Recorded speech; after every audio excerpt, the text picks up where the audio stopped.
Hey, Xiaomi here. So today I wanted to do a video where I tell you ideas for world building, especially for writing fantasy stories. And I want to send out a huge disclaimer. I am by no means an expert, but these are just little tips and tricks that have helped me in creating my own fantasy world. And I am so content when I actually like sit down and jot down and just, spark different ideas for my world building. And these are things that are going to help you for either flora, for the fauna, for the lands, for the people, for anything that you want to create in your own world, obviously giving it that little hint that belongs to you, in general. So I just want to tell you that these are little tips and tricks that I've used creating Project Night creatures.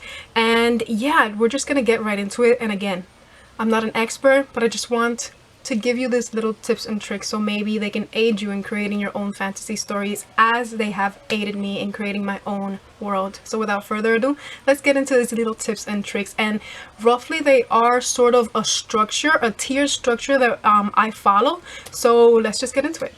Now, tip number one. The first thing that you need to do to create, especially your fantasy world, if they're not situated in Earth, is for you to create a map of your realm, of your world, of your dimensions, anything that's not going to be urban fantasy, that you're not going to mesh into our human world, then definitely you should create a map, because like that it just shows you how you are going to structure your world. Now, this is something that's not going to come to you right away. For me personally, it didn't come to me right away.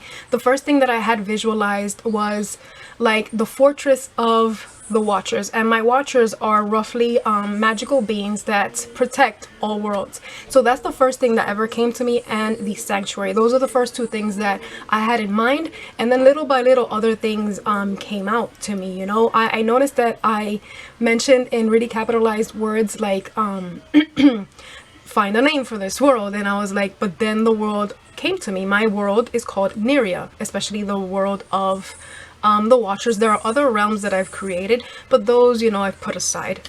But yeah, like I was saying, first I had little bits and details, and then I just started making out a full map. I roughly have 3 drafts of creating my own world, and then in the other one that I created, I noticed that I added like those 3 first areas that I had in my world, and then I continued to add and continue to expand. So here I created tribes, here I created different landscapes, and also mysterious little things that have happened to the world. I also created deadlands, and so on and so forth. So it's not something that's going to come to you right away, but throughout you creating your story, little bits and ideas are just gonna pop into your head. So that's why creating a map is always such an excellent idea, because like that you structure your world and you know where you're gonna place something, and you know that if you're gonna mention like a mountain that's located in the east, then you're gonna place that mountain in the east when you write about it in your story, instead of placing it in the west. And you're like, wait, coordinations kind of don't make sense here, so let me just structure everything out. And it's been such a blessing for me to actually like create that map, because it's just fun for you to create a map about your own world. Now, the next tip is, like I said, if you're gonna create your own world, your flora and your fauna, your landscape, your peoples, they need names, right? What better aid to help you than a translator? Yes, go to Google, look for your translator, whatever word. I always say that if you are going to create an animal or a description or a world, or even weapons that you want to give certain specific names to, think about a specific character trait or a word that you want to give this item, these people, these animals, these creatures, these monsters. In order for you to connect with that creature, you're going to be like, okay, this character trait goes perfectly with this person. Okay, now let's see, how can I create this thing to be unique to me? And this is where the translator comes in, and it's something that I've noticed that is just so amazing, because it makes you come up with different ideas. I'm going to give you examples, but please don't steal these examples, because these are examples that I'm using in my story. I'm just going to give you one of the examples that I'm using. So once you choose a translator with your own language, like I said, choose a specific word. I have these monsters that I wanted to create, but I didn't know what name to give them. So I do know that I wanted them to encompass the word darkness. So I just wrote in English darkness, and then I was looking like endlessly through the Google Translator. I would change languages, but this is key and crucial. Like, the word needs to speak to you. The word needs to pop out. That word needs to symbolize something that'll catch your attention. But obviously You know, don't just choose anything for the sake of choosing it. Let it come to you. And it might take you 20, it might take you 30 times for you to actually like come up with a specific word, but just be patient. It's gonna come to you. Now, once you choose that word, like example, I said darkness, and I was looking through all the languages, but then I stopped and I was like, wait, darkness in Spanish is oscuridad. So I was like, okay, perfect. Okay, let me see what I can do with this. Now here's the next tip and trick. Spice it up. Make it your own. Don't just take one word that's translated and just use that word to create your own animal. You're gonna spice it up. So again, taking the previous tip, darkness, oscuridad. How did I create my creatures? They are called oscuri. I'm going to show you how is it that you write that word, but oscuri is O-S-K-U-R-I. So I took darkness as my base word, oscuridad as the word that I'm going to translate it, and the word that I want to use for these animals, and then I created my own fantasy world. Oh, I'm sorry, my own fantasy name for these characters, because we do know that once you're writing fantasy, sometimes, you know, normal names like Louis and Jennifer, maybe these names are not ones that you find in fantasy, even though, disclaimer, yes, you can find them. I'm not going to deny that. Of course you can. But sometimes names tend to be a little bit exaggerated or just completely different to showcase that it is a fantasy world. Another example that I can give you with creating tribes for my world. So I wanted this specific tribe to encompass witch, just because, or warlocks and whatnot, but I took the word witch because I wanted that to be the main emphasis in these tribes' names. So I continued to look through the translators in different languages, and then one came up to me, which was, I think it's Tajik, and it translated into their word that they use for it. So I changed that word completely, and this tribe is known as the Korugari tribe. So you can see how one thing or one word just roughly changes into another, because you're going to make it your own. You're going to spice that up. Now we're going to go a little bit further into it. Aside from spicing it up and make it your own, you're going to write a paragraph to describe these creatures, this weapon, this land, these people, these inhabitants, whatever you want to call it. Just create a little background story. Okay, just a descriptive paragraph, maybe a few things that you're going to include, but just bear in mind, do that, because eventually you're going to know what you're going to talk about, and then when you're writing your story, you can expand that and flesh that out a lot more. There are questions that I lead by when I'm going to create certain creatures, lands, animals, weapons, or inhabitants, and the following questions are the ones that I use. So when you're going to create this descriptive paragraph, or this paragraph that you're just going to bombard with information from these specific animals or creatures or weapons or lands or whatever you want to call it, always ask yourself, what kind of backstory do these creatures or these objects or this inhabitant has?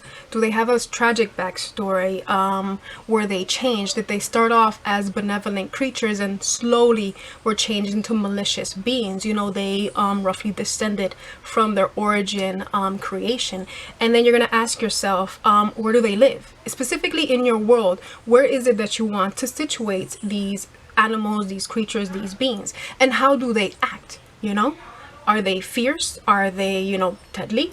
Do you have to run away from them when you actually see them? You know, actually give these little details that are going to be very, very helpful when you're going to try and describe the physical attributes, or just like the, you know, characteristics in general of the animal, like if they like to hunt, or, you know, how do they hunt, and specifically are they just, you know, calm and peaceful creatures, etc., etc. And then the most important for me is, how do they look? Physical appearance of these creatures. And here you can use a lot of things for inspiration. Like you can choose animal defense mechanisms to actually include within your own animals that you're going to create. An example, I have a polar bear like creature. If you saw The Legend of Korra, sort of picture Naga in that sort of massive, you know, form. And then I created different other things that I wanted to add to these creatures. So I took a porcupine's barbed quills, and I was like, wait, perfect. So what if this polar bear like creature has barbed quills, but in their tail, that when they whip their tail, they're gonna shoot out these sort of darts, but they are poisonous. So it's basically a defense mechanism for the animal in order for them to escape from probably, you know, something that's trying to hunt them down or trying to kill them, etc., etc. So that was something I was like, wait, perfect. You can just choose different appearances from animals that will help you in creating your own animal. Another little tip is use inspiration from our own world. There are so many fascinating creatures, beings, animals, places, locations, just things that are in this world that are just incredibly unique. Like, you can go to Google and just write world's strangest plants, world's deadliest plants. You'd be surprised by how many plants or animals or just different creatures are in our world, and just take inspiration from those. I mean, I have a world that's completely full of sentient beings. This is the little thing that I like to do, you know, because we have different realms, and these realms have a lot of creatures or animals that have in some way or form sentient life form. So I was looking through the strangest plants in the world, and there are these plants that are in rock formation. So I was like, oh my god, this is perfect. So I have a world or a realm in all worlds, that's the name of all the universes that I have in my project, where in this specific realm, these creatures or these beings are rock forms, but they're sentient beings, so they can communicate with you telepathically. The only thing is that I might change the color, I might not use the name that they give them scientifically, but I do draw inspiration from our regular earth into creating my own creatures or animals. And I think that's just such a fascinating aspect to actually start doing, especially when you're creating your world, and especially your fantasy world. And I am just marveled by the fact that how many things you can actually look up and just, you know, draw inspiration from. Like, one of the main things that I draw inspiration also from is Avatar: The Last Airbender. Like, they have such a unique world, especially when they like sort of mesh different animals together and just create their own unique animal. So when somebody says, you know, a bear, they're like, what, a bear, what, you know, so it's kind of, you know, those little instances. But yeah, it's just been amazing how I can create the flora, the fauna, my creatures, inhabitants, just through these little steps that I use. And always, Google Translator is just an amazing aspect to use. And, you know, just like I said, make it your own, spice it up in order for you to create your perfect and your unique world. And yeah, you know, these might not be helpful for everybody, but at least for a few, you know, for me specifically, it has helped me a lot in creating this world that I'm just fascinated by, because like every single little day, something little, as minimal as it may be, might come to me. It might change the description of the eyes of these animals that I created, or heck, I might add an attribute to one of the tribes that I created. So yeah, it's just so much fun to create your own fantasy world. And also, if you create your own fantasy world, well, you obviously expand on that, and you're not gonna have people being like, oh, but that's not possible because, you know, that's not right. It is possible because you created your own world. And I've watched a lot of videos saying that, you know, write what you know, but there are things that you don't know, you know, there are things that roughly don't exist, but you want to write about these things that actually exist, you know. So that's what makes it fun, creating a world where eventually you would like to travel to, but knowing that it isn't real, you know. So, you know, it's an escapism, you know, just to go into this world and venture into it and just enjoy the different little creatures and inhabitants and just animals that roam free in this world. So my camera cut off, and I was about to say that some animals can be deadly, some can be friendly. It all depends on how you want to create your own world, because at the end of the day, this is the world that you create, and that's what makes it fascinating. That's why when world building is included in stories, I just devoured it up, because I love how is it that, you know, authors are able to create these unique worlds. And yeah, you can create things that are different and unique, but also draw inspiration from other things, because there are so many things that, you know, the human mind can come up with. But yeah, these are my little tips and tricks that I use for creating my own fantasy stories, especially in the world building aspect, where I create animals, weapons, inhabitants, creatures, monsters. So yeah, and also another little detail is like you can draw inspiration from supernatural creatures that are already a part of this world, but you can change those aspects into your own, because again, these are creatures that don't exist in the human world, in Earth. I tend to say human world just because that's the name that I use for Earth. I don't specifically call Earth in my story. I call it the human world.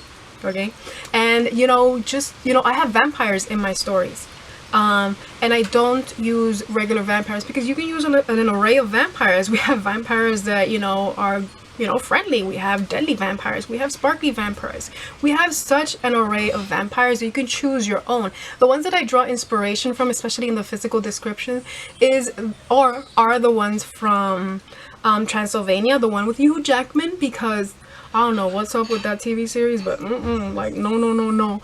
But you know, those are the kind of creatures that I draw inspiration from. But since my vampires are from Neria and they have a different form as to how they were created, if they are transported into the human world, their bite can be extremely dangerous to a human. You know, it's not necessarily going to transform them, because that's not going to happen. It's just something that's going to be extremely deadly. So you can use something that's already a part of the human, I was saying the human world, a part of our world, and just make it your own. That's what I've done with a lot of things, you know.